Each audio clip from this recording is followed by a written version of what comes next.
what, as I said, see, everybody talks about money, cost of production. That means how much are we spending on raw material, how much are we spending on labor, how much are we spending on different things.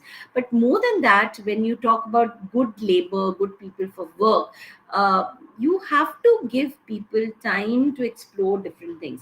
Because no person, after all, why am I earning money? Why do you think you need money? What is the purpose of money? Yes, Usman, can you tell me what is the purpose? Why do you think you would like to earn a lot of money? To take care of your expenses. To take care of Expenses. expenses. But what are these expenses? Means, okay, you would like to have basic expenses initially, like you want to buy a house, or you want to buy good food, and you have to buy clothes, and you have to manage your petrol and all this. But beyond that, suppose I say, this requirement of a month is maybe, I don't know how much in your country it should be. Suppose in my country, I say that you need 30,000 rupees for that. Okay. But if you're earning more than that, what do you want to do with the extra sum of money that you get?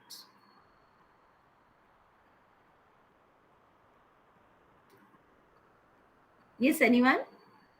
If you're getting more money, then what will be the purpose of that money? For example, I say that suppose you start earning some $75,000 or $90,000, then what would you like to do with that?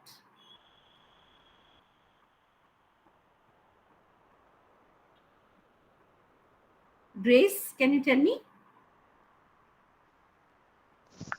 Possibly spend it on luxury goods, something I couldn't afford before.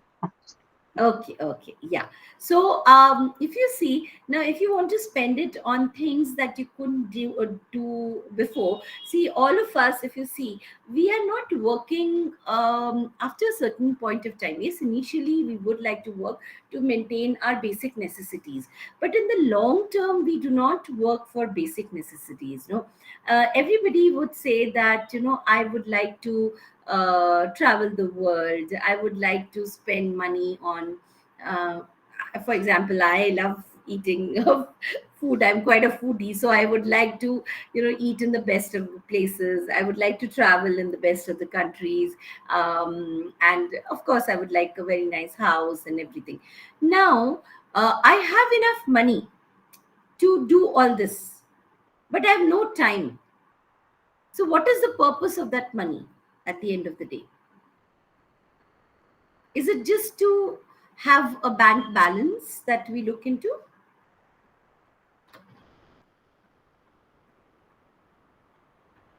Is that all that we want? That I have lots of money in the bank? Is that my purpose of work in the long run? Do you agree with No, this? Yeah. So, what is the purpose of earning this money? It is spending it. It is getting things which you like to do, or buying things which you like to get, etc. So, for that, if you have no time, how are you going to do that? So, that is where we talk about real cost. Okay. That, I have everything, I've got so much of resources, but I have no time to spend it. Okay. The second one is opportunity cost. Now, opportunity cost, I will give you two very good examples, and they are very important examples. And they are quoted examples, which we say. So, the first one, we say that opportunity cost is in terms of time. So, all of us have those, 24 hours. Nobody gets extras and nobody gets less. So, we all have the 24 hours. Now, out of this 24 hours, I need to decide what am I going to do. So, for example, for me, I will leave home at 8 o'clock. Then I will go to college. Then I have to teach, and by the time I come back home, it is already 6 o'clock. Then I will have a cup of tea, and then I will come back to teach you all, and then I'll have dinner, and maybe watch 1 hour of TV and go to sleep. Okay, so if you see, this is my division of maybe my 24 hours. Okay, for another person might be that the person goes to work at for 5 hours, then comes back, looks after the house for another 4 5 hours, then maybe takes up a course, takes up a hobby, spends some time with friends, spends some time with family. Everybody decides on different kinds of sleeping time also. Like one person will say, oh, I like to sleep, so I will sleep for 9 to 10 hours. Another person might just say, no, no, I don't need much sleep. I will only sleep for around 4 hours. There are a lot of people who will actually only sleep for 4 to 5 hours. So it depends on a person how we utilize our time. So opportunity cost tells you that every person will utilize their time in the best possible manner. Now, the second important example is what I think all of you believe in. That's why you have joined higher education.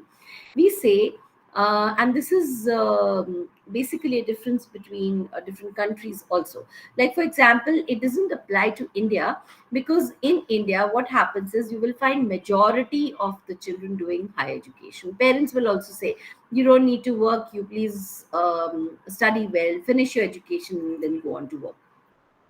So in India, till the time a person is studying and studying for different exams or studying for different things, normally children will stay with their parents. And even later, suppose your son works in the same city, there is no question that we will think that the son will go out of the house and take another house and separate apartment and work. So he will continue staying in the house, and even if he gets married and he's still working, he might continue to stay in the same house with the parents. So that is the social structure of India. So for here, higher education is the priority. So there's no second thing that we talk about. But many countries, you'll find that at the age of the 18, the children leave the house and they have their independent establishment. I don't know, maybe in some of your countries also. So there, what happens now? That person is supposed to earn and manage his house, and he has to take a decision whether he should do further studies. So sometimes it seems to them that I have to pay my rent, I have to pay my petrol, I have to pay for food. So it's better I take up a job. If possible, I will do some higher education at a later date. So what is he doing? He's giving up his higher education for temporary requirements, which is there today. Now, what happens is, if he would have put in that effort for 2 years, probably the salary that he would have got after 2 years would be much higher than what he would be getting now. And that same salary will continue for a longer period of time. So, this is a very important education related thing which we talk about whenever we talk about different countries and their education pattern. Like for India, you will find maximum people having a higher education. That means you find majority people at least doing post graduation. So we have a lot of people who will be pursuing post graduation also as a basic degree. So for us, 11th is 12th school is not at all considered as your end of education. You generally have people studying for graduation, and even if they take up work, maybe they might work for a year or so, and again they will come back for higher education. So the number of postgraduates in India is, I think, comparatively more, if you see, in the sense that majority of the people who are from educated families will always pursue higher education. So that is when we talk about opportunity cost. So it's a very important concept. Similarly, if you talk about war and peace, so what is the cost of war and what is the cost of peace? So if you're choosing peace, you are giving up war. Okay, that is also a opportunity cost. So we are not putting in so much effort or money or time into war. We are putting in more effort, and we are trying to help so that there is more amount of peace in the world rather than war. So these are different kinds of concepts which are related with opportunity cost. Now, let me come to the main area of costing. I'll just switch this off because my Wi-Fi is little weak. So now when we talk about when we talk about money cost of production, it means the amount of money that you are spending on production. So it is taken or it is studied in two time periods. You study it in the short period, and you will also study it in the long period. Now, in the short period, we say you have something which is called as total cost of production. That means the sum total amount of money that you are going to spend on production. So you're buying raw material, you're buying labor, you're buying machines, equipment, whatever you're buying, you are spending a certain sum of money, and that will come under total cost of production. Now, because it is a short run, we say it is divided into two important parts. The first is total variable cost, and the second is total fixed cost. Okay, so it is written as, this is written as total cost, this is written as total variable cost, and this is written as total fixed cost. So these are the three things which are there in the short term period. Now let me draw the diagram so that I can show you what is the shape and what exactly it means. So if we draw this,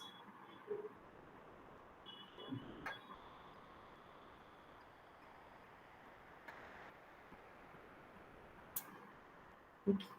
So here we have, this will be your total fixed cost. Here we are taking total fixed cost, total cost, and total variable cost. And here we are taking quantity. Okay, so how much you are producing or output you can take. So it tells you about the output.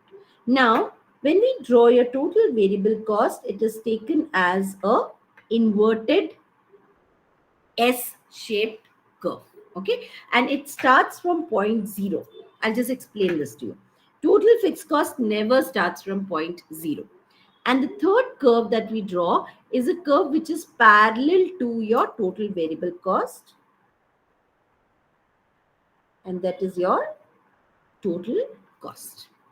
Now, why do we say total fixed cost is a straight line? It is a straight line because it involves things which you have to pay for, whether there is production or not. For example, if you have taken a loan from someone for a certain amount, and you have to pay interest of 10,000 rupees per month. Now, whether you use the money or you waste the money or you do some production with the money, you still have to pay for that. So you have to pay that 10,000 rupees, whether there is any kind of production, no production, whatever is happening. Similarly, if there is a room which you have taken on rent, you will have to pay rent for that house, whether you are staying in it, or whether you're doing any kind of production in it, or whatever you're doing. The person is not interested in what you are doing with the room. If he has said that you have to pay a rent of 10,000 rupees, you have to pay the rent of 10,000 rupees. So we say total fixed cost is always constant. So this is always constant. Now what happens to total variable cost? Why is the shape like this? This is a very interesting shape. So we say it is an inverted S-shaped curve. So here we say economies are greater than diseconomies. Means when we start with production, I've got all new machines, people are very interested in the company, everything is positive. So naturally what will happen is things will be in my favor, things will go smoothly, a lot of good things will happen. So that's why total cost will increase at a diminishing rate. Okay, so total cost increases at a diminishing rate initially. Then after that, what happens is, after certain time period, your machines become old, then there are too many people working, so labor problems will start, your requirement for money will be too much, so you might have problems with money, etc. So there what happens is, the diseconomies will be greater than your economies. Now, what are diseconomies? Diseconomies are basically the disadvantages of large scale production. And economies are the advantages of large scale production. Okay. So these are the two things which are very important, and these two things work only for large scale production. We don't talk about small scale production over here. We are talking about large scale production. So I hope everybody is clear with this. So your total fixed cost is a constant curve. It is a straight horizontal line, which means that whether there is production or not, you have to bear the total fixed cost. The total variable cost that you have is zero. That means if there is no production, then naturally you will not be buying raw material, you will not be engaging workers to work for you. So you will say that there is no variable cost of production if there is no production. So variable cost will only start from first unit of production. It is an inverted S-shaped curve which says that initially economies or advantages of large scale production will be much greater than the diseconomies or disadvantages of large scale production. After a certain time period, we will see that total cost will increase at an increasing rate. When will this happen? See, this will happen when your economies are greater than diseconomies. Okay. And the second thing will happen when your diseconomies are greater than your economies of production. So this is how it, this is the first part. Is everybody clear on this? All the people? Is it clear? Can I just get a quick thumbs up so that I know you're able to understand? So yeah, okay. Thank you. So next we come to the second part where we talk about average cost. Yes, Grace, please tell me. Sorry, I was supposed to be a thumbs up. Okay, good, no problem. So average cost also, again, because see, in the short period you have total variable cost and total fixed cost. Similarly, you will have average cost, average fixed cost, and you will have average variable cost. So what is average cost? It will be total cost divided by output. Similarly, what will be average fixed cost? It will be total fixed cost divided by output. And variable cost will be total variable cost divided by output. Okay. So this is how we will calculate all the three. Now, this is very interesting when we draw this curve. Okay. Okay.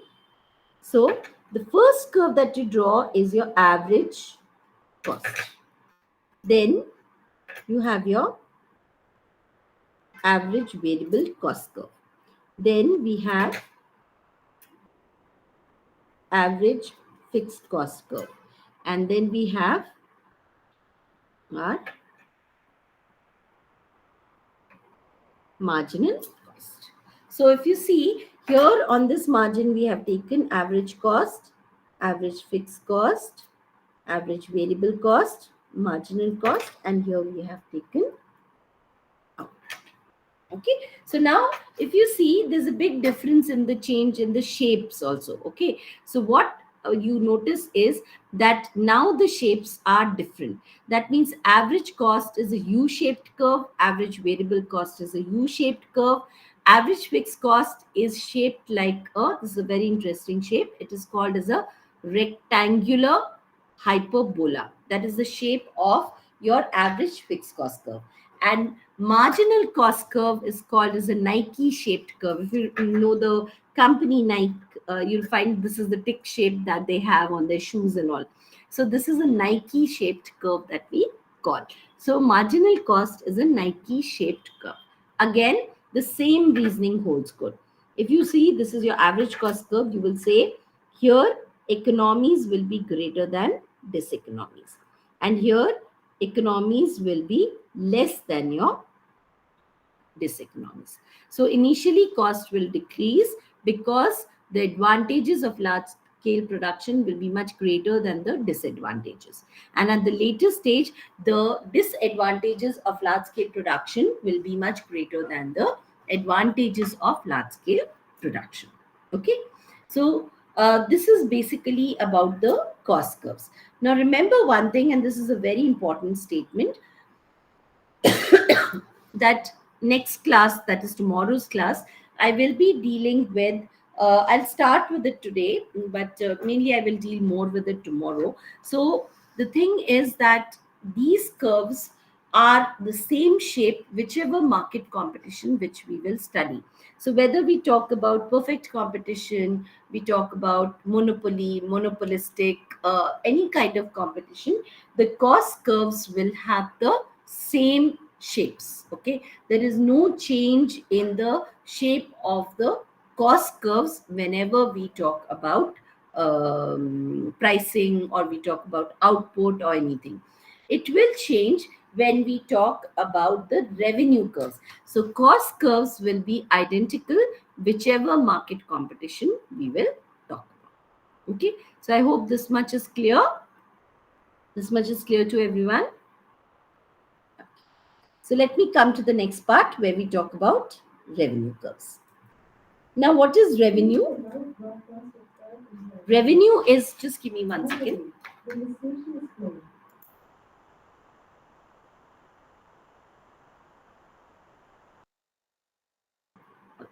So the second part that we have is called as revenue curves. So what is revenue? It is price into output. How many units are you selling, and at what price are you selling the different outputs? So that is taken as your revenue curves. Now, revenue curve is calculated as price into output. Now, under revenue curves, we will take two types of market competitions. First is perfect competition, and second is imperfect competition. So under imperfect competition, we normally study monopoly and monopolistic market competition. Okay, so there are two types of market competition that we study.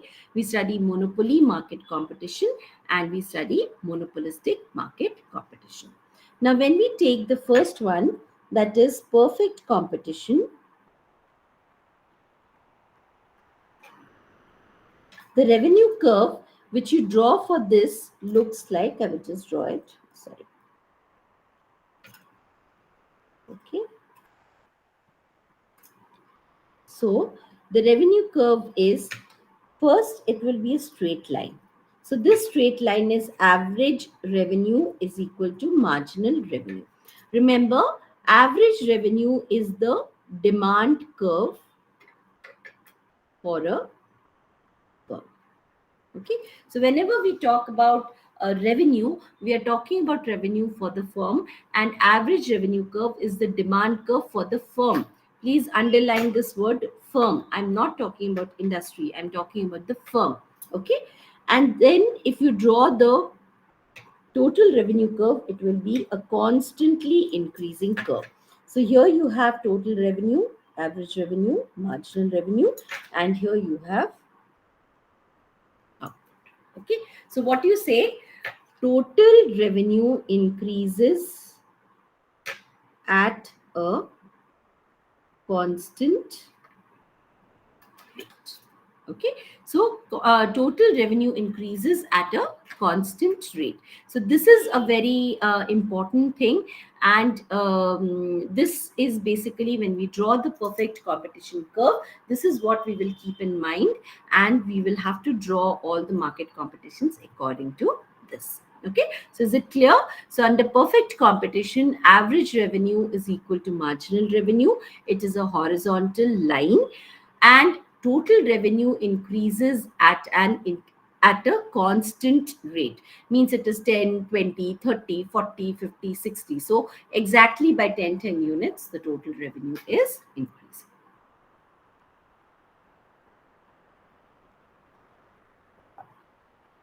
Everybody is clear on this? Till now, what I have done? Cost curves and a perfect competition revenue curves. What about the others? I got a thumbs up from Grace, but can I just have some response? Farida, yeah, Usman, okay. I think there's some people have some internet issues also. Okay. So next we come to the second case where we are going to study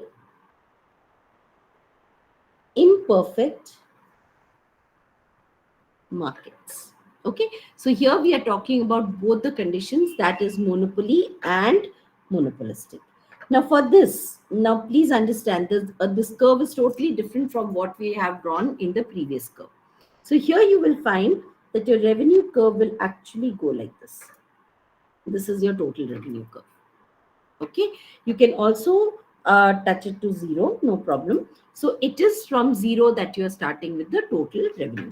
So here I am taking total revenue, marginal revenue, average revenue, and here I am taking output. Now first I would like to draw one line which is from the top portion. Okay, then I will see that my average revenue curve will be a constant curve like this, and my marginal revenue curve will be something. Sorry, 1 second. My marginal revenue curve will meet over here. So this is my marginal revenue curve. Okay. So what do I find when total revenue is increasing? Then marginal revenue and average revenue both are positive. Then you have when total revenue is maximum, we say marginal revenue becomes 0. And when total revenue decreases, we say marginal revenue becomes negative. Is it clear to everyone? So here you see that initially total revenue is increasing. It will reach a maximum point, and after that point, total revenue will start decreasing. Okay. So here, what did we find? It is increasing at a constant rate. I'm just reducing it so that you can see both of them together. So you can see the difference. See, when we talked about perfect competition, we found that, your curve was increasing at a constant rate. But when we come to imperfect market competition, we find that total revenue is increasing. It is reaching a maximum point, and after that, total revenue will start decreasing. And marginal revenue and average revenue are two separate curves. Okay, under perfect competition, both of these are one curve and they are one horizontal line. But here, see, this is your average revenue curve. It is positive. But what happens to marginal revenue? It becomes negative when total revenue starts decreasing. Okay. Yeah. Any questions on this? Any questions or anything? If you're not able to understand, please ask me. You must be very clear on this. See, when we drew cost curves, we did not talk about market competitions at all, because I said that for cost curves, the shape of the cost curves will remain same for all market competitions. There is no change in the shape of the cost curve, whether you talk about perfect competition, imperfect competition, anything. But when we talk about revenue curves, there is a difference. How much money will a perfect competition firm make is very different from how much money monopolistic competition or monopoly competition will make. These competitions will have a total different approach, and they will be making totally a different kind of amount, or they will be charging very different kind of amounts when we talk about the revenue. But where the costing is concerned, you will find that costing for all of the cases is going to be identical. Okay, so I hope this much is clear to everybody. Is this much clear?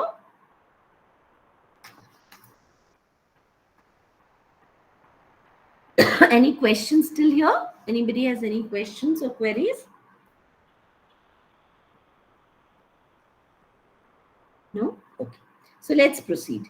So now we come to a very important part where we talk about market competitions. So under market competitions, first one that we have is perfect competition. So when we talk about perfect competition, we will first understand what are the main features of perfect competition. So the first feature is large number of buyers and sellers. So what happens is, here the people who are there to buy the good in the market are also very huge, and the people who are selling it are also very huge. For example, I'll give you the example of Bombay in India. So you find that all the fisherwomen who sit near the sea, okay, they will all catch similar kind of fish, and they will all be sitting in one line, and generally if you see, the prices that they charge will also be same. Okay, and there will be lot of them sitting around 40-50 of them will be sitting along the stretch of the sea and selling fish, and there will be a lot of people also who come there at a particular point and buy. So they have their timings, like early morning you go, so till around 9 o'clock in the morning they will be selling this fish, and everybody, whoever wants to buy fish will be there at that point of time. So what happens is, there are a lot of people selling the same kind of thing. So depending on how much is the demand and how much is the supply, the price is fixed. I cannot decide that, oh, I want to charge whatever price. Depending on price, how much fish we have caught and how many people are buying and how many people are selling, the price of the fish is decided. Okay, second feature that we have is homogeneous product.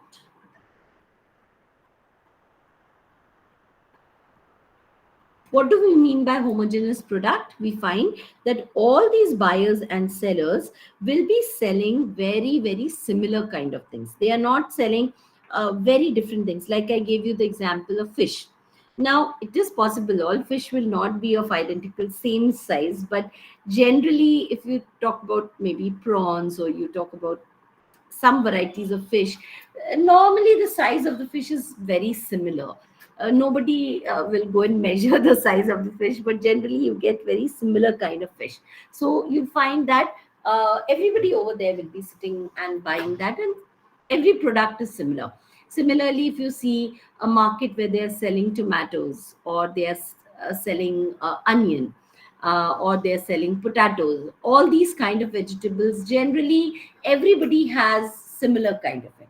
So that is why we say that the product in the market is homogeneous. There is no difference as such created in the product. The third is perfect knowledge of the market. So what happens is, everybody knows about the market. So when you go to the market, you know that, okay, onions are 10 rupees a kg, or potatoes are 25 rupees a kg. So in my mind, there is no doubt. And I know about the prices which are there in the market. So nobody can cheat me. Nobody can charge me a very different price. Everybody will know the price which is there in the market. Then After that, we have freedom of entry and exit. Means any firm can leave the market at any point of time, and any firm can enter into the market at any point of time. So you find that everybody is allowed to come into the market or leave the market whenever they feel like. So that is allowed for all the people. Then we have no transportation cost. So what we find is, suppose you make a good in one part of the country. Suppose, for example, if I say, um, okay, so if I'm making something over here and I have to take it till here, so this is A place and B place. Now, the amount of transportation cost I have to pay to take it till B place, and if there's one C place, now here this is very close by, so the transportation cost will be less, the prices will be less. And but if I have to take something from A to B point, naturally transportation charges will be very high. So maybe I can sell it over here for 110 rupees, but because I have to send it here, I might be charging 150 rupees for the same product. That's why under perfect competition, because see, the first word is only perfect. So if you're talking about perfect competition, you will say that there is no transportation cost which will be charged by anybody. Okay, so these are some of the very important assumptions which we have when we talk about perfect competition. Now, under perfect competition, we study both industry and firm. So both the things we will need to study. For the industry, we talk about the demand and supply curves, and for the firm, we talk about average revenue, marginal revenue, and average cost, marginal cost curve. Okay, so whenever we talk about anything of the industry, we are talking about demand and supply. Wherever we talk about anything related to the firm, we talk about average revenue, marginal revenue, then average cost, marginal cost. All these kind of things will be used whenever we are talking about the firm. Okay, so that is how we are going to assess different kinds of things. Okay, now let's first come to the equilibrium of the firm. Okay, so we will come to equilibrium of industry. Sorry, not firm. Equilibrium of industry. Now suppose if I draw a table, price, quantity supplied, quantity demanded. So now prices 10, 20, 30, 40, 50. And quantity supplied, as we know, when price is increasing, quantity supplied will increase. So suppose I write that the quantity supplied has increased. And we know that when price will increase, quantity demanded will decrease. So it will be 50, 40, 30, 20, and 10. Now, if you see, this is the point where your quantity supplied is equal to quantity demanded. So that is the point where we will say there is equilibrium. So we can say at price 30, quantity supplied is 30 units and quantity demanded is 30 units. So that's why that will be taken as the equilibrium point. Okay. Now, if you draw this same thing, we will have quantity demanded and supplied, and here you will have price. Okay, so if you draw this, this is your demand curve, and if you draw the other side, this is your supply curve.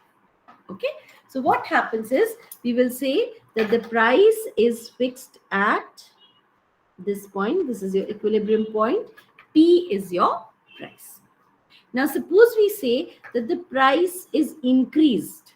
If we increase the price to P dash, what happens is, you will see the supply is more, but the demand is not there. Means people want to sell more. For example, if the prices increase, the producer might want to sell more units of his good, but the buyer might not want to buy. Okay, so what happens is, over here, suppose I'm saying this CC, if the price is 50 rupees, now 50 units the person wants to sell, but how many units does the person want to buy? Only 10 units. So this is called as excess supply. Now, when there is excess supply, what will happen? These people will want to sell their things, so slowly they will reduce the price, and the price will come back to the equilibrium price. Okay, so when the price increases, there will be a condition of excess supply, and because of excess supply, the prices will reduce again, and you will come back to the equilibrium point. Similarly, suppose we say that if the price decreases, now what has happened? See, if the price has decreased to 10 rupees, then what is happening? Only 10 units are being supplied. But how many units are demanded? 50 units are demanded. So many more units are demanded. 50 units people want to buy, but only supply is of 10 units. So in this case, we say it is a case of excess demand. So when demand is so high, then what will happen? Slowly the prices will rise, and we will come back to the equilibrium price. So remember that always, if there is a price increase or a price decrease, after a certain point of time, we will always come back to the equilibrium price. So we say, for example, if this is a bowl, now you've got one ball over here.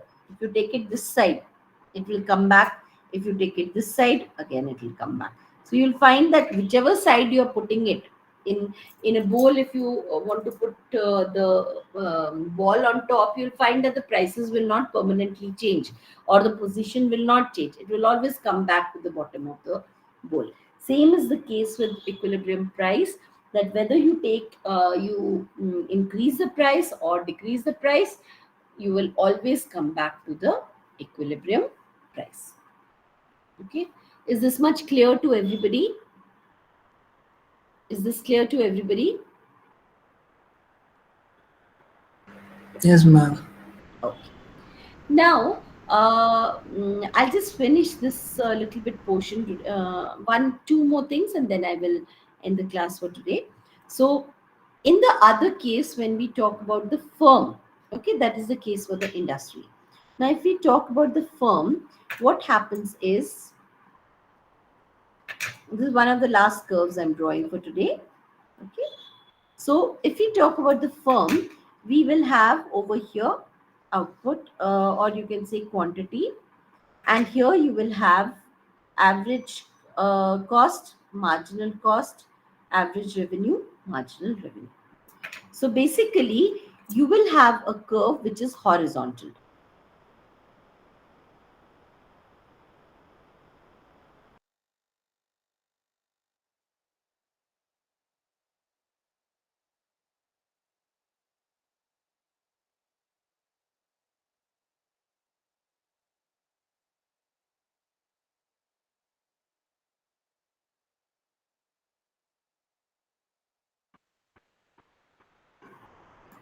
Okay, yeah. So this is the average revenue is equal to marginal revenue. Now, along with this, I will show you first what is the condition of what we call as normal profit. Okay. So suppose we take this condition over here, and we draw our, please be careful now, just see this carefully. This is your average cost curve. And we take what is called as your marginal cost curve. Okay. So what is the equilibrium point? This will be your equilibrium point. So equilibrium point is where your marginal cost is equal to your marginal revenue is equal to average revenue. Okay. So equilibrium point is determined first. After that, what we see is where is the cost curve. Now, in this case, we find here only your cost curve. See, the green line is the cost curve. So the cost curve is also here, revenue curve is also here. So we say average cost is equal to average revenue. So when average cost and average revenue are equal, we say that the firm is earning normal profits. Okay. So equilibrium of a firm is determined under two conditions. I will write down. Whenever we talk about the firm, there are two conditions for equilibrium. One is that marginal cost should be equal to marginal revenue, and second is marginal cost should cut marginal revenue from below. Okay, so there are these two conditions of equilibrium. First is marginal cost should be equal to marginal revenue, and marginal cost should cut marginal revenue from below. Okay, second thing we should know is what are the three conditions that we have. So first one will be if average cost is equal to average revenue, we say firm is earning normal profits. Second is if average cost is greater than average revenue, we will say there is loss. You're spending more money and you're earning less amount of money. Third is if average cost is less than average revenue, then we say you're earning supernormal profits. So there are three conditions which are very, very important. So the first one we have drawn, which is called as normal profits. Okay, is this clear to everybody till now? It's clear to all of you? Is it clear to all of you? Could you see this?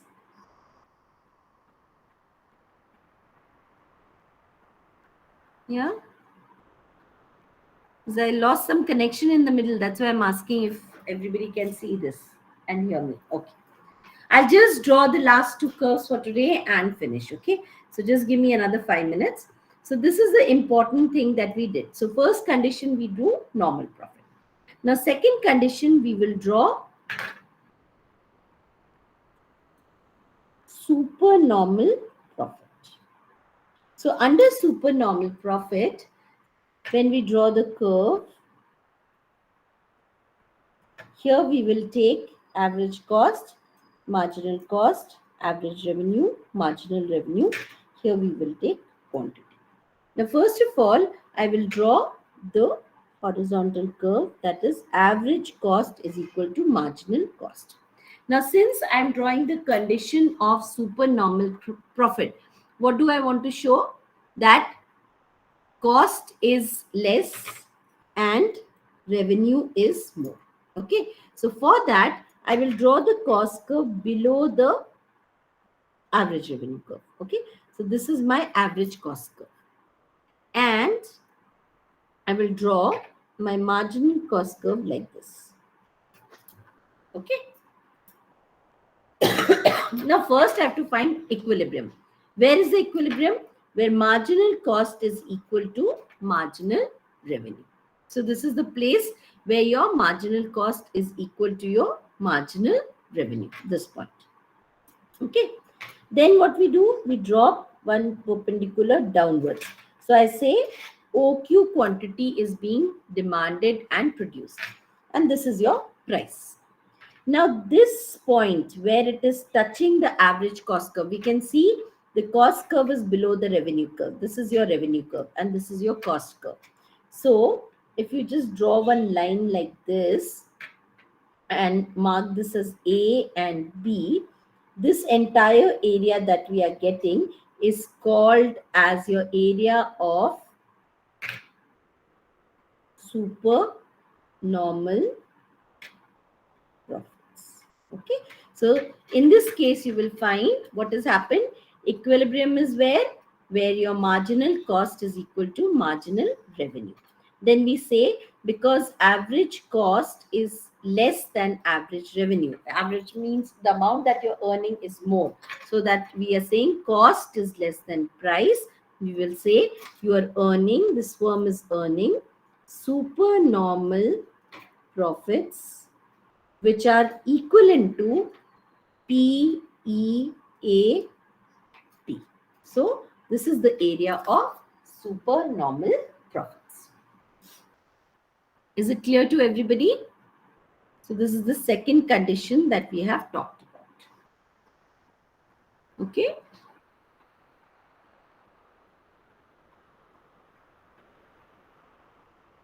Yeah. Okay. Now I'll just draw the last curve where we will talk about the loss. What is the loss which a firm has? Okay. So in the condition of loss, when will there be loss? When the cost is more than the price. Okay. So simply here I am drawing this as my average revenue is equal to marginal revenue curve. Now, as I told you, your cost has to be more than the revenue. So what are we going to draw? We are going to draw the cost curve above. This is my average cost curve. Now it is showing that your cost is naturally more than the revenue. Then we always have to draw the marginal cost curve. Okay. Where is the equilibrium? It will be here. Why? Because at E point, marginal cost is equal to marginal revenue. See, this is your marginal revenue, this is marginal cost. So they are meeting at this E point. Okay. So equilibrium point is E point where marginal cost is equal to your marginal revenue. Then what we do is we drop the perpendicular downwards. So this tells us OQ quantity. This is quantity. Here you have average revenue, marginal cost, average cost. So this is your price and this is your quantity. Now what we do is in this case, because cost is above, okay, so we will extend this till the cost. So we can put this point as A. And we will draw this point to the margin. This becomes B. Now here, this will show you this is the amount of loss. Why is it loss? Because average cost is greater than average revenue. That is, cost is greater than price. So you have loss. How much loss do you have? You have loss equivalent to PEA. This is the area of loss. Is it clear to everybody? Is it clear? So normal profit is when your average revenue is equal to average cost. Then you have the second condition where you have a condition of supernormal profits. Under supernormal profits, your cost curve will be below your revenue curve, and there you will be having the condition of supernormal profits. The third condition that you have is the condition of loss. So condition of loss will be where your cost curve is above your average revenue curve. Is everybody clear on this? Is everybody clear on this? Yes. Is everybody clear on these curves? So that completes the first part of your market competitions. So we did what happens in the industry. We take demand and supply and we find out about the equilibrium price. In case of firm, we have three conditions. First is the condition of normal profit, where your average cost is equal to average revenue. The second condition we have of supernormal profits, where we say average cost is less and revenue is more. So you're earning more than what you're spending. So that is the condition of supernormal profits. And the third condition is the condition of loss, where we say that you're spending more money and you're earning less money. So average cost is greater than your average revenue. So this is the condition of loss. Okay. So, any questions on this part? With this, I will complete today's portion. So, any other questions which you have? Vasant, I think you've joined in just now. So, I finished majority of the portions today. No problem. You please join in on time tomorrow, because I will be dealing with monopoly and monopolistic market competition. I will also be dealing little bit about price discrimination. So these are the topics I will complete in tomorrow's class. So I hope all of you join in on time. Yeah. So I hope, please put the message in for everyone, so that there's no confusion tomorrow about joining. So please, if you could put that in on time today, because I think today we wasted a lot of